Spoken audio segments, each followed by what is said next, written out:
Okay, so as usual, I forgot to record the first step, which was this came unpainted, and all of these tiny little parts were on separate sheets, and I had to paint everything and then pop these parts out of those sheets and then glue everything together.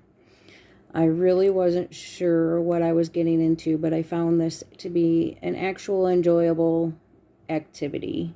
And it makes it a little bit more handmade, since I did have, it was not my design, the barn's not my design, but I did choose the colors and everything, and I did paint it and put it together. So that makes me feel pretty good about it. Anyway, long story short, I got an order for some horses with a barn in it. And I ordered this, which you can see it's not very big, but it's as a whole piece, it is fairly large, and it takes up a bit too much of the space in the pyramid. So what I did was I put it together, and then I sliced it, and I put the angle. So, and as you can see, here's my mistake, where I cut straight instead of at the angle, which is fine. I'll fix that with some paint before I put it in there, and it's probably not even going to be visible. But so I cut it at the angle, so when it goes in, it doesn't bend like this. When it's flipped upside down, it will, hopefully, if I do everything properly, it'll actually show at the bottom of the pyramid. And then I will have plenty of space in front of it because it's much thinner now. I'll have plenty of space to put the fence in the barn and the farm people. So that's the idea behind it, and I'll be showing, hopefully remembering to record everything along the way. Okay, so I used another one of my old pyramids and a silicone mat, and I made this mold so that I could kind of maintain the shape a little bit. So I mixed a little bit of resin in with some sand, and I'm just going to push this kind of back towards the edge some, and try and work this in and over. It's going to be easier just to use my fingers. So anyway, just kind of move it back and press it in, because I'm hoping to give this enough of a base, the barn enough of a base, so that when I put it in, it will stay at the angle that I want it to. Because see, I don't want it to be tipped in the wrong direction, so that's not quite. I want it to be straight on the bottom. So this is going to kind of represent the bottom of the pyramid. That's the idea anyway. And that, you know, this is all new to me too. I'm learning and hopefully teaching you as I learn. Otherwise, I'm teaching you what not to do. So I'm just trying to get it all the way across, because I really do want my barn to be able to stay in place. And I'm making it a little thicker towards the back, just because it's going to be supporting it a little bit on the back side some. And now I'm going to just, again, I'm trying to place it as far back as I can, but I don't want it to be leaning. See all this extra space I'm going to have now for the farm animals and everything? That's going to be the bottom of the pyramid. So what's going to happen after this sets up, hopefully the barn comes, it glues this, the epoxy glues the barn to this sand layer. It should pretty good, because I've got it pressed in there. So hopefully once it sets up, I don't want it that far in though. I can peel this out, and then I will use another mold to do the back scenery. So that's what's coming next. So I've determined that the best way for me to be able to apply horses and animals or any of the people in here without it falling over, because you can't really set them upside down. They're going to fall over. And everything has to go in upside down at the end of everything. So I decided that I'm just going to use some more of that sand mixture, and I'm going to make little peninsulas. Just kind of mash it down, making the little area that you want to set everything in. And I thought I could put one, well, I'm going to make it a little bit longer than that, I guess, because I don't really want them to look like they're that close together. But I thought that I could put one horse at this end. Ooh, if I can get them to stand up in there, that could be bad. Uh-oh. That is not probably going to work very well. Well, maybe. Alright, and then another one at this end. And essentially, what this should do when it's done, it dries, is I should be able to take the whole thing and flip it on its back, and because there's a horse on either end of it, it should balance it. So I have some of this static grass, I think is what it's called. So I just kind of dip my brush in there and just sprinkle it around, because the horses are gonna be in the grass.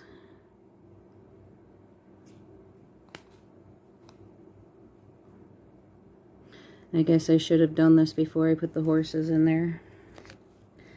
Lesson learned, so that's okay. We'll take this out and we'll clean them up, which they needed to be cleaned anyway because I touched them with resin on my fingers. Alright, so now I'm free to just sprinkle some of this on there because I want it to be grassy. Okay, and then you can put one over here. And maybe one this way, like so.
Okay, so I took this out of its previous mold, and the reason why I made that mold is and put it in there is because I need this angle.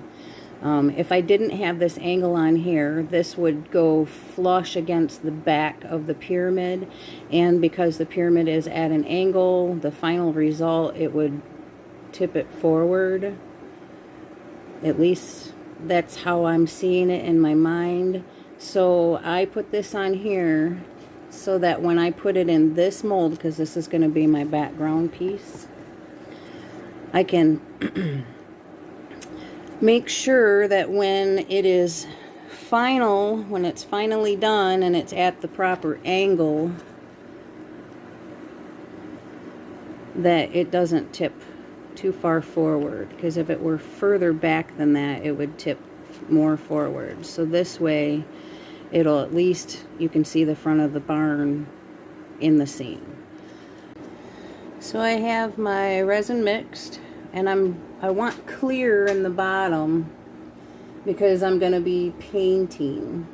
And I am pouring the bottom in first, or the resin in before I put the barn in, because I don't want to trap a whole bunch of air. So I'm going to pour this in first, and then I can wiggle the barn around a little bit. I do want to save some of the resin if I can, so that I can do a blue sky for the top, because the beauty of pyramids is there's a natural phenomenon that happens. I made a mess here. Anyway, and it creates reflections, so if you do one thin layer of color, it'll reflect throughout. So that's what I'm going to try to achieve. So I'm saving some of the resin aside, and let's see if this is deep enough for this barn, because yep, it sure is. It's perfect.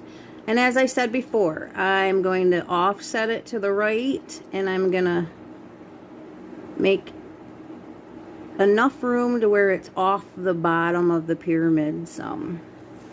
So that's the way I want it, to where it's in the resin. And then, like I said, I'm going to do a painting behind it once the resin is set. And now I have this other leftover resin. I'm going to mix in a few drops of the sky blue alcohol ink, so you can see what I'm using here, hopefully. There we go. Let's try 3 drops to start, because I don't want it super dark, but I want it to have some color. And we're just going to mix it in gently, because I don't want to create too many bubbles. And then, like I said, I don't want it to be really dark, but it is going to thin out some, because I don't need near as much as I have here, I don't think. So I'm going to put a little bit more color in there. 3 more drops. So a total of 6 drops in, let's see, about 75 milliliters of resin. A little under 75 milliliters of resin, actually. And then once I have this thoroughly mixed, I will pour it in the tip and kind of try and blend the clear with the blue, so it kind of fades out a little bit, so it looks like a nice blue sky. I think that's thoroughly mixed. Set that down. Come back over here. And I'm going to start up at the top, and it'll just go like a little slide on down, hopefully not mixing in too much with my bottom part. I don't want it to go too far into the clear, but I am going to paint over it, so if it does, no big deal. I'm just not painting over the sky. I need the sky. And that's too much of an angle I've got it on, so I'm going to move that back a little bit. I don't want it that much of an angle. I'm probably going to put something else under it. And I'm just going to take this and kind of blend it a little.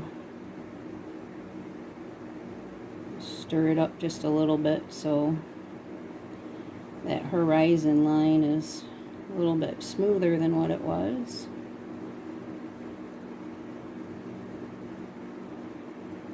Okay.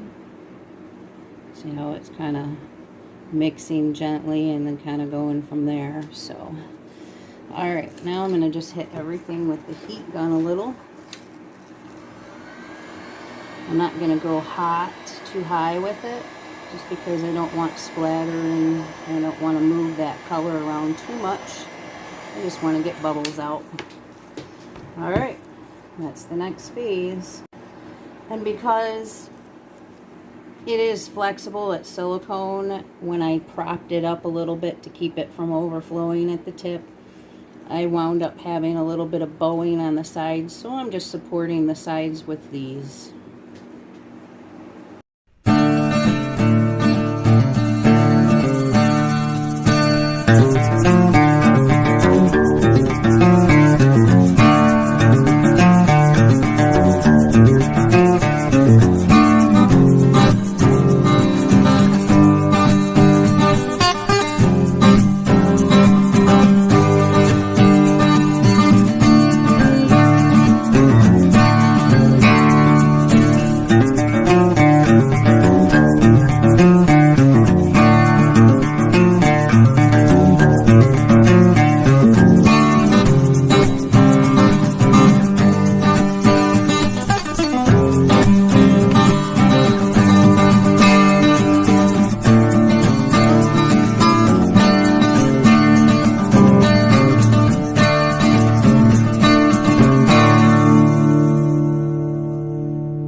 So this is what I would like for it to look like when it's done. I kind of set it up ahead of time. It's always a good thing to pre-plan your projects before you start them so that you know what order to put things in, what distance apart, and etc.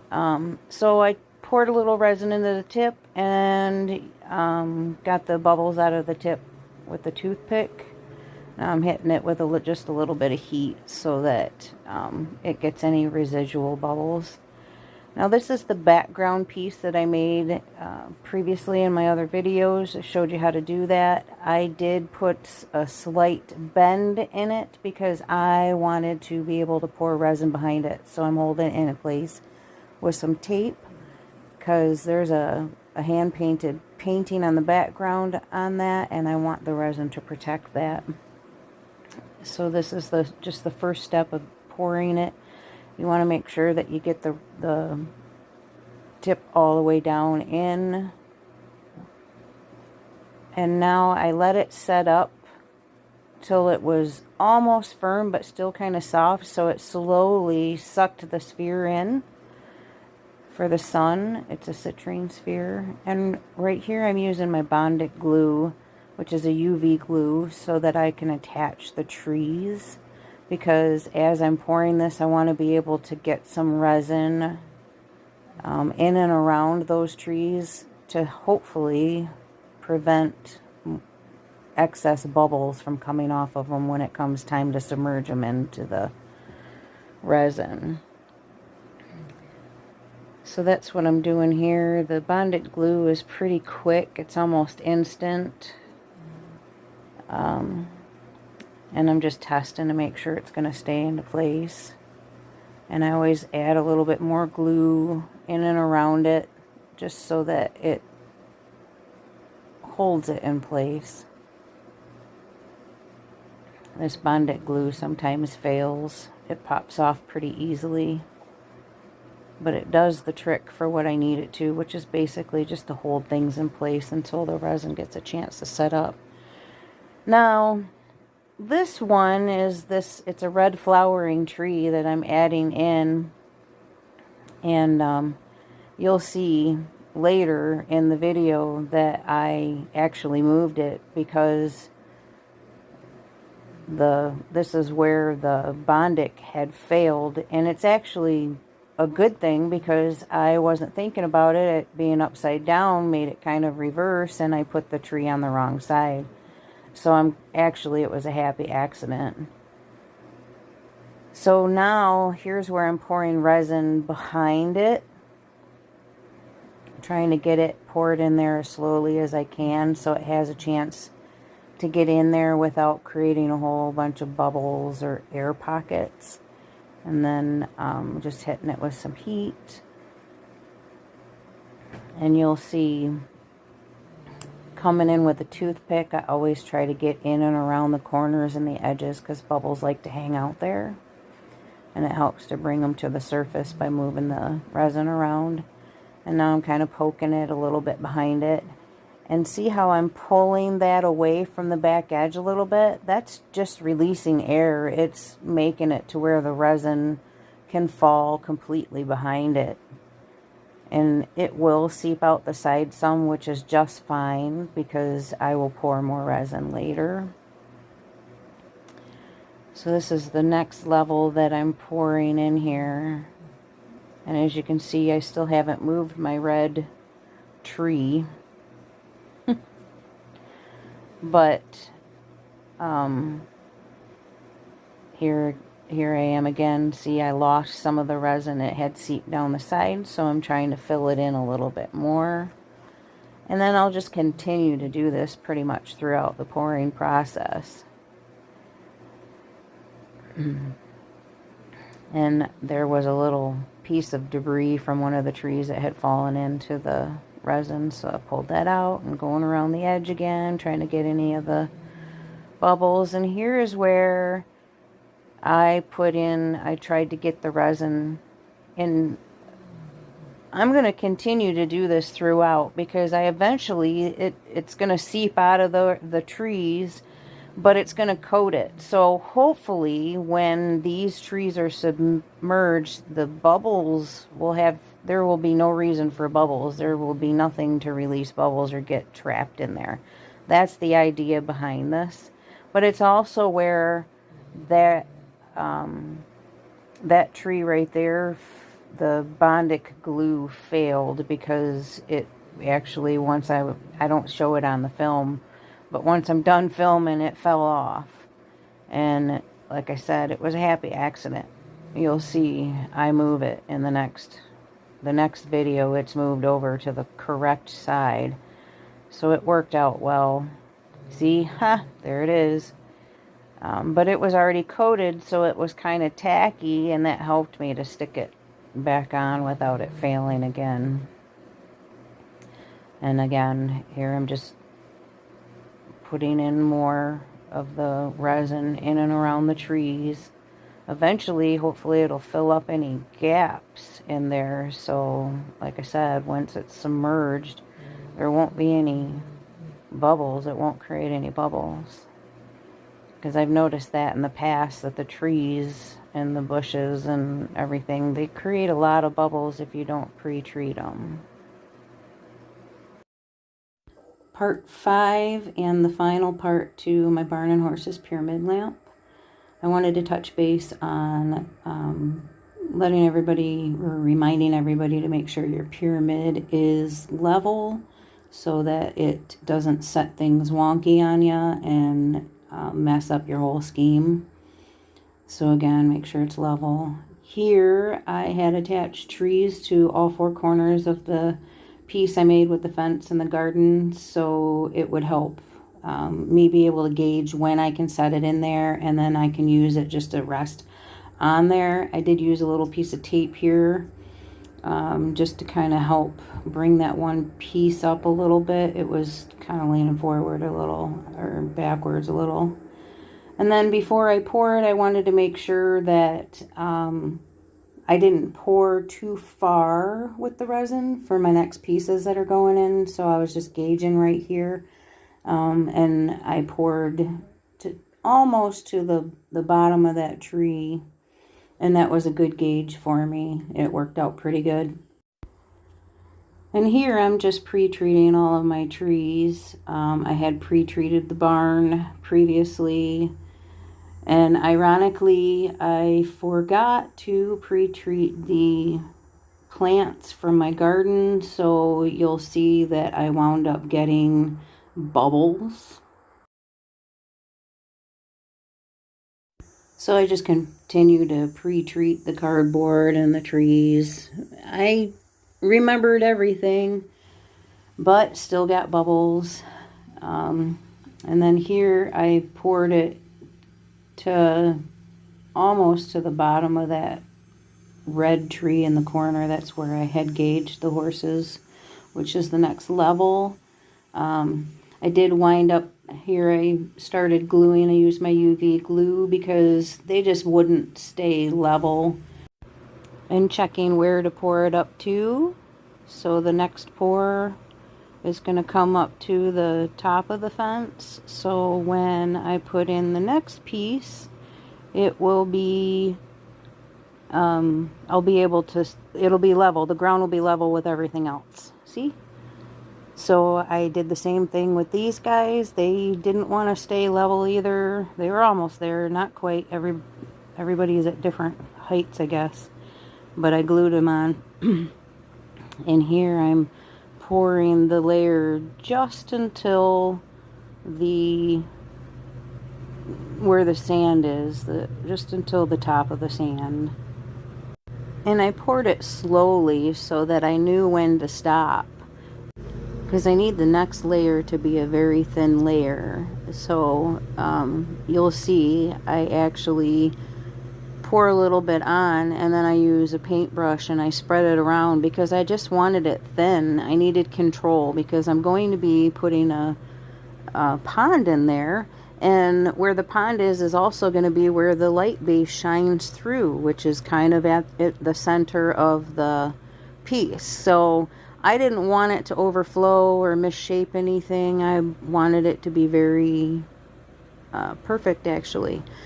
However, I should have mixed the static grass in with the resin because it would have reduced bubbles. I did wind up getting some micro bubbles along the grass, but it really wasn't too bad.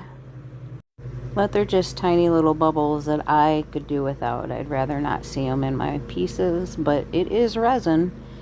So I just keep spreading out the resin here to prepare the piece for sprinkling the static grass over top of it. So I found it easy just to kind of dump the little piles of the static grass over top, and then use a brush and kind of sweep it around over the resin while the resin was still wet, so that it could glue it to the scene. This worked best for me. It did work okay for me. It gave me the control I was looking for so that I could leave the space for the pond. So you can use your judgment when you see the piece at the end. I didn't mind the bubbles too much, but at the same time, I would rather not have them. So next time, like I said, I'm going to try something different by mixing it in there. And here I'm just cleaning the resin and the static grass away from the center. So when I pour my layer for the pond, it isn't in there. But I am painting little lotus flowers and lily pads in the pond, give it more of an authentic pond appearance, a habitat for frogs and birds. There is a bird playing with the kids, almost chasing them away from this pond, or the kids trying to mimic them or get them away from the pond. So I thought I'd just do the little lily pads in there. Just another little touch. So here I mixed, as you can see, the sand to be very thick because I spread it out incredibly thin. I do not want this to be very thick, so it's just easiest for me to push it around and spread it out thin. It does get sticky, it sticks to your fingers. Just wipe it off and keep trying some more. It will spread out and it looks really good when it's done. See, nice and smooth. And then I poured some green and blue for the pond layer, and this is the final piece. You can see some micro bubbles right around the peak of the barn. That is because that was an area that I poured too deep, and I wound up getting a flash cure layer, and before it fully cured, I decided to pop it out of there. And because it was really distorting the image, and I did not want that. So this poured it. It did fix it way better than what it was, but you can still kind of see like a residue or bubbles where it just forced the bubbles on there because it did cure really fast. But it still looks pretty good. These are the mistakes that I made. I want you all to see so that you're learning alongside me on this. And I really hope that you like the piece. Overall, I am happy with it. I try so hard to reduce bubbles and reduce mistakes, but it is resin and it is handmade, and it does it is going to have some flaws. My customer was still incredibly happy with it. She loved it. So I'm happy that she's happy. That's all that matters to me.